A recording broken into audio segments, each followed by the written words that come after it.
CM గారు తులా రాసేని తులా బ్యాలెన్సింగ్ చాలా సున్నితమైన అంశం, అది సంక్లిష్టమైన అంశం. ఆ బ్యాలెన్స్ చేస్తూ తెలంగాణ రాష్ట్ర ప్రజల కాంక్షల్ని కళ్ళల్ని పండిస్తూ కళల్ని వెలుగు జిలుగుల్ని తెలంగాణ రాష్ట్రం అంతటా వ్యాపింపచేస్తూ సాగుతున్న నేటి ముఖ్య అతిథి గౌరవనీయులైన ముఖ్యమంత్రి శ్రీ విశ్వావసు ఉగాది వేడుకల సందర్భంగా వారి శుభాకాంక్ష సందేశం. Honourable CM.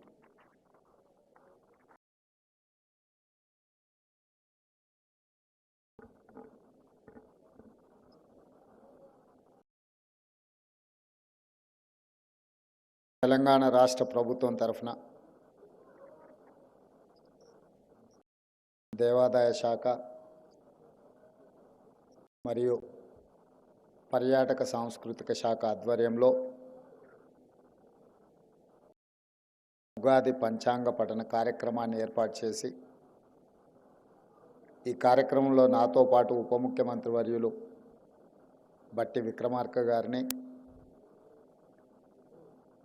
సహచర మంత్రివర్గ సభ్యులు శ్రీమతి కొండా సురేఖ గారిని, శ్రీ జూపల్లి కృష్ణారావు గారిని, పార్లమెంట్ సభ్యులు డాక్టర్ మల్లు రవి గారిని, అనిల్ కుమార్ యాదవ్ గారిని, అడ్లూరు లక్ష్మణ్ గారిని, మల్రెడ్డి రంగారెడ్డి గారిని, ఈర్లపల్లి శంకర్ గారిని, ఇతర ప్రజాప్రతినిధులను, తెలంగాణ రాష్ట్ర ప్రభుత్వ చీఫ్ సెక్రటరీ శాంతి కుమార్ గారిని, ఉన్నతాధికారులను, వేద పండితులను అందరిని ఆహ్వానించి ఒక మంచి కార్యక్రమాన్ని ఏర్పాటు చేసినందుకు మనస్ఫూర్తిగా నిర్వాహకులను అభినందిస్తున్నాను.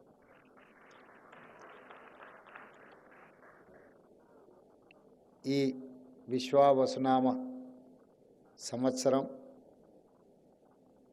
తెలంగాణ రాష్ట్రం పాడి పంటలతో సుఖశాంతులతో సంక్షేమము అభివృద్ధి సమపాలలో ఉద్యోగ ఉపాధి అవకాశాలు అందరికీ అందుబాటులో వచ్చే విధంగా, అదేవిధంగా మన మిత్రులు బట్టి విక్రమార్క గారు ప్రవేశపెట్టిన బడ్జెట్ వేద పండితుల పంచాంగ పఠనం విన్నప్పుడు ఉగాది పండుగ షడ్రుచులతో కూడుకున్న ఏదో విధంగా అయితే ప్రసాదం అందించిండ్రో, బట్టి విక్రమార్క గారు ప్రవేశపెట్టిన బడ్జెట్ కూడా అదేవిధంగా షడ్రుచులతో ఉన్నదని చెప్పి నేను భావిస్తున్నాను. అందులో తీపి ఉన్నది, పులుపు ఉన్నది, కారము ఉన్నది, కాస్తో కూస్తో ఉప్పు కూడా ఉన్నది. ఎందుకంటే కొన్ని నియంత్రణలు పాటించిండు, కొన్ని అంశాలలో చాలా లిబరల్గా వారు ముందుకు వచ్చారు. యువత ఉద్యోగ ఉపాధి అవకాశాలు కల్పించడంలో కానీ, రైతులు పండించిన పంటకు సంపూర్ణ సహకారాన్ని అందించి గిట్టుబాటు ధరలు ఇచ్చి పంటలని వ్యవసాయాన్ని ప్రోత్సహించాలని, అదేవిధంగా పేదలకు వైద్యాన్ని అందించాలని, నిరుపేదలకు విద్యను అందుబాటులోకి తీసుకురావాలని వారి బడ్జెట్లో విద్యా వైద్యానికి వ్యవసాయానికి పరిశ్రమలకు ఉద్యోగ ఉపాధి అవకాశాల కల్పన కోసం అత్యధికంగా వారు నిధులను కేటాయించడం జరిగింది. ఈ ఉగాది సందర్భంగా వారికి మనస్ఫూర్తిగా నేను అభినందనలు తెలియజేస్తున్నాను. ఇవన్నీ నెరవేరాలి అని అంటే, పెట్టుబడులు రావాలి, అభివృద్ధి జరగాలి అంటే శాంతి భద్రతలు పూర్తి స్థాయిలో అమలు చేయాలి. తప్పకుండా రాష్ట్ర ప్రభుత్వం, మా ప్రభుత్వ యంత్రాంగం తెలంగాణ రాష్ట్రంలో ఏ మూలనైనా చీమ చిటుక్కుమన్న అసాంఘిక శక్తులు ఎలాంటి ఒడిదుడుకులను ఎలాంటి ఇబ్బందులను కల్పించాలనే ప్రయత్నం చేస్తే వాళ్ళ పట్ల కఠినంగా వ్యవహరించాలని ప్రభుత్వం నిర్ణయం తీసుకున్న మా దిశగా నిరంతరం పర్యవేక్షణ జరుగుతూనే ఉంది. ఈరోజు పాలన పరంగా ప్రభుత్వపరమైన నిర్ణయాలు ప్రజల సంక్షేమం కోసం, తెలంగాణ రాష్ట్ర అభివృద్ధి కోసం నిరంతరం మేము శ్రమిస్తూనే ఉంటాం.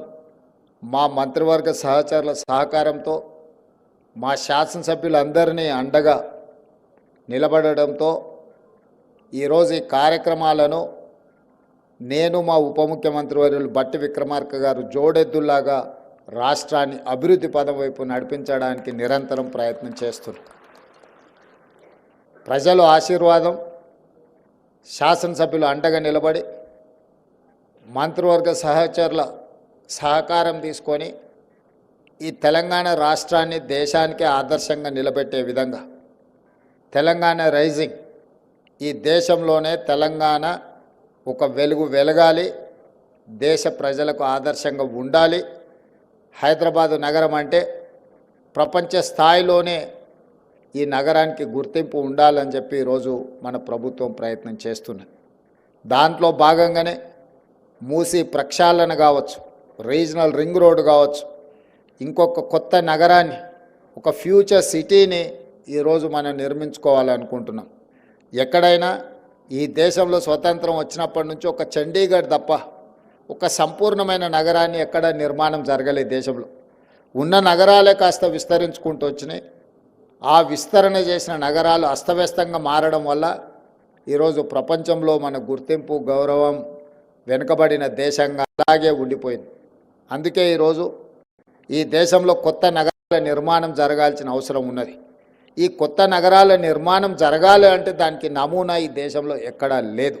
అందుకే తెలంగాణ రాష్ట్రం ఆ ఫ్యూచర్ సిటీని నిర్మించడం ద్వారా దేశానికి ఒక ఆదర్శంగా నిలబడి ఒక నమూనా నగరాన్ని ఇవాళ మనం నిర్మించాలనుకుంటున్నాం. అది కేవలం జనావాస యోగ్యమైన నగరం కాదు, ఉద్యోగ ఉపాధి అవకాశాలు కల్పించుకుంటూ ఈ రాష్ట్రంలో సంక్షేమ పథకాలు అమలు చేయాలంటే అత్యంత వెనుకబడిన వర్గాలైన దళితులు, గిరిజనులు, ఆదివాసీలు, బలహీన వర్గాలు, మైనారిటీలు, మహిళలకు అవసరమైన సంక్షేమ అభివృద్ధి కోసం నిధులను సేకరించాలంటే అక్కడ పెట్టుబడులు రావాలి. ఆ పెట్టుబడుల ద్వారా రాష్ట్ర ఆదాయం పెరగాలి. అందుకే అది ఒక పెట్టుబడుల నగరంగా, అక్కడ ప్రజలు నివసించే నగరమే కాదు, అక్కడ పెట్టుబడుల నగరంగా మారి అక్కడికి వేలాది కోట్ల రూపాయల పెట్టుబడులు తీసుకొచ్చి లక్షలాది ఉద్యోగ ఉపాధి అవకాశాలు కల్పించాలని ఈరోజు మనం ప్రణాళికలు సిద్ధం చేసుకున్నాం. అందుకే ఈరోజు ఒక అభివృద్ధి జరిగినప్పుడు కొన్ని అడ్డంకులు వస్తుంటాయి. ఎక్కడ కూడా 100% ఆమోదం ఉండదు. దేవుళ్ళనే 100% మన వాళ్ళు ఆమోదిస్తలేరు. ఒక ఆయన వెంకటేశ్వర స్వామి భక్తున్నంటే ఇంకొక ఆయన ఆంజనేయ స్వామి భక్తున్నంటాడు, ఇంకొక ఆయన నేను శివభక్తుని, కాల భైరవుడిని నేను ఇష్టపడతానంటాడు. దేవుళ్ళ పట్లనే భిన్నాభిప్రాయాలు ఉన్న ఈ సమాజంలో ప్రభుత్వం తీసుకునే నిర్ణయాలు కూడా 100% ఆమోదం ఉంటుంది అని చెప్పి నేను, మా ఉప ముఖ్యమంత్రి వర్యులు, మా మంత్రివర్గం ఏం భావించడం లేదు. కానీ మెజారిటీ ప్రజల యొక్క సంక్షేమం కోసము, ఈ తెలంగాణ రాష్ట్ర అభివృద్ధి కోసము అడ్డుకోవాలనుకున్న వాళ్ళు, అడ్డుపడితే ఆగిపోతుంది అనుకునే వాళ్ళ పట్ల కఠినంగా వ్యవహరించాలని కూడా ఈరోజు ప్రజల నుంచి మాకు సూచనలు వస్తున్నాయి. ఈ పండగ తెలంగాణ అభివృద్ధి కోసం. అదే కాదు, ఒకనాడు పేదవాడికి తెల్లన్నం అనేదే తెలియదు, పండుగ పూటనే తెల్లన్నం తినేవాళ్ళు. అక్కడి నుంచి మొట్టమొదట కోట్ల విజయభాస్కర్ రెడ్డి గారు ₹1.90 బియ్యం ఇవ్వాలని వారు మొట్టమొదట పేదవాడికి తెల్లన్నం పెట్టాలని విజయభాస్కర్ రెడ్డి గారు మొదట ప్రవేశపెట్టిన ఆ పథకాన్ని. ఎన్టీ రామారావు గారు దాన్ని విస్తృత స్థాయిలో ₹2 కిలో బియ్యం అనే పథకాన్ని పూర్తి స్థాయిలో ప్రజల దగ్గరికి తీసుకెళ్ళి ఆనాడు ఏదో ఒక పండుగ నాడు తెల్లన్నం తినే ప్రజలకు నిత్యం ఒక్క పూటైనా తెల్లన్నం తినే పరిస్థితులు ఎన్టీ రామారావు గారు తీసుకొచ్చారు. ఆ తర్వాత శ్రీమతి సోనియా గాంధీ గారు ఫుడ్ సెక్యూరిటీ, ఆహార భద్రత చట్టం తీసుకొచ్చి ప్రతి పేదవాడికి 3 పూటల భోజనం ఉండాలి అని భారతదేశంలోనే మొట్టమొదటిసారి ఫుడ్ సెక్యూరిటీ యాక్ట్ తీసుకొచ్చి పేదవాడికి ఆహార భద్రత చట్టాన్ని శ్రీమతి సోనియా గాంధీ గారు తీసుకొచ్చారు. ఆ విధంగా అంచెలంచెలుగా పేదల ఆకలిని తీర్చడానికి ప్రభుత్వాలు తీసుకున్న నిర్ణయాలు ఈరోజు పేదలకు ఆకలిని దూరం చేసే ఒక దిశగా మనం ప్రయాణం చేస్తున్నాము. మరి ఈరోజు ఆ పేదలు శ్రీమంతులు తిన్నట్టుగా సన్న బియ్యం తినాలి, సన్న బియ్యంతోనే మా భోజనం ఉండాలి అని కోరుకుంటున్నారు. దొడ్డు బియ్యం నుంచి సన్న బియ్యం వైపుగా, సన్న బియ్యం తెలంగాణ రాష్ట్రంలో అత్యధికంగా పండించే దిశగా మన ప్రభుత్వం ముందుకు వెళ్తుంది. పోయిన సంవత్సరం ప్రభుత్వ ప్రోత్సాహకం వల్ల వరి 1,56,000 మెట్రిక్ టన్నులు భారతదేశంలోనే అత్యధికంగా వరి ధాన్యం ఉత్పత్తి చేసిన రాష్ట్రంగా తెలంగాణ ముందు భాగాన నిలబడ్డది. ఉమ్మడి రాష్ట్రంలో కూడా ఇంత పంట ఎప్పుడు పండలేదు. తెలంగాణ రాష్ట్రం వచ్చిన 10 సంవత్సరాలలో కూడా ఇంత వరి దిగుబడి ఎప్పుడు రాలేదు. పోయిన సంవత్సరం 1,56,000 మెట్రిక్ టన్నుల వరి ఉత్పత్తి తెలంగాణ రాష్ట్రంలో మనం సాధించుకున్నాము. ఈ సీజన్లో కూడా అత్యధికంగా ఈరోజు వరి పండిస్తున్నారు మన రైతులు.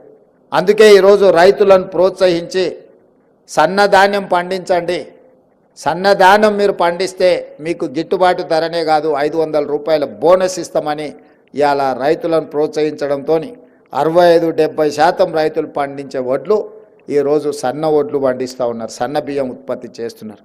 మరి రైతులు పండించిన సన్న బియ్యాన్ని పేదలకు పంచాలని ఒక గొప్ప లక్ష్యంతో ఈ ఉగాది పండగ పేదవాళ్ళ ఇంట్లలో సంతోషాన్ని తెచ్చిపెట్టాలి అని చెప్పి ఈరోజు సాయంత్రం హుజూర్ నగర్లో పెద్దలు ఉత్తమ్ కుమార్ రెడ్డి గారి నియోజకవర్గంలో రాష్ట్రం నలుమూలల సన్న బియ్యం పథకాన్ని ఈరోజు మనం ప్రవేశపెట్టుకుంటున్నాం. ఒకటే మా ఆలోచన, ఆదాయాన్ని పెంచాలి, పేదలకు పంచాలి, ఉద్యోగ ఉపాధి అవకాశాలు కల్పించాలి, తెలంగాణ రాష్ట్రంలో ఉండే ప్రతి వారిని ఆర్థికంగా నిలబెట్టాలి, ఆత్మగౌరవంతో బ్రతికే విధంగా వనరులు సమకూర్చాలి అనేదే మన ప్రభుత్వం యొక్క లక్ష్యం. పంచాంగం కూడా వేద పండితులు తెలంగాణ రాష్ట్రానికి మంచి భవిష్యత్తు ఉన్నది, మంచి నిర్ణయాలు తీసుకుంటాము అని చెప్పి వారు చెప్పిండ్రు. వారి సూచనల మేరకు కేంద్ర రాష్ట్ర ప్రభుత్వాల మధ్య రాజ్యాంగబద్ధమైన సంస్థలతో ఒక మంచి వాతావరణంలో ఒక మంచి సత్సంబంధాలను ఏర్పాటు చేసుకొని అభివృద్ధిలో అందరి సహకారాన్ని తీసుకొని ముందుకు వెళ్తాము. ఇది రాజకీయాలు చేసే సందర్భం కాదు, ఇది అభివృద్ధి చేసుకునే సందర్భము. ఈ అభివృద్ధి చేసుకునే సందర్భంలో రాష్ట్రాన్ని దేశానికే ఆదర్శంగా నిలబెట్టాలన్న ఆలోచన చేసే సందర్భంలో అందరి సహకారం తీసుకుంటాం. అది కేంద్ర ప్రభుత్వం అయి ఉండొచ్చు, లేకపోతే రాజ్యాంగబద్ధమైన సంస్థలు, గవర్నర్ వ్యవస్థ అయి ఉండొచ్చు, ఎన్నికల వ్యవస్థ అయి ఉండొచ్చు, న్యాయ వ్యవస్థ అయి ఉండొచ్చు, ప్రజలతో, పార్టీలతో, ప్రజాస్వామ్యబద్ధమైన సంస్థలతో ఒక మంచి సత్సంబంధాలను ఏర్పాటు చేసుకుంటాం. ఎక్కడైనా ఏదైనా సమస్యలు వచ్చినా వాటిని పరిష్కరించుకుంటూ ముందుకు వెళ్తాం. మా సంకల్పంలో, మా ఆలోచనలో స్పష్టత ఉంది. సంకల్ప బలం ఉంటే దేవుడు కూడా కనుకరిస్తారని చెప్పి ఇప్పుడే మా ఉప ముఖ్యమంత్రి గారు చెప్తున్నారు. నా జీవితంలో పెట్టుకున్న సంకల్పం ఏది ఇంతవరకు నేను ఫెయిల్ కాలేదు. నేను అనుకున్న ప్రతి సంకల్పం నెరవేరింది. ఈరోజు తెలంగాణను కూడా తెలంగాణ రైజింగ్ 2050 ప్రణాళిక తీసుకొచ్చి ఈ దేశానికే తెలంగాణను ఆదర్శంగా నిలబెట్టి ఒక అద్భుతమైన అభివృద్ధి చెందిన రాష్ట్రంగా తెలంగాణను ముందుకు తీసుకువెళ్ళాలనుకుంటున్నా. మా సంకల్ప బలంలో దోషం లేదు. మీ అందరి ఆశీర్వాదంతో ఈ దేశానికే తెలంగాణను ఆదర్శంగా నిలబెడతామని తెలియజేస్తూ మరొక్కసారి ఈ ఉగాది శుభాకాంక్షలు మీ అందరికి తెలియజేస్తూ సెలవు తీసుకుంటున్నా. ధన్యవాదాలు మిత్రులారా.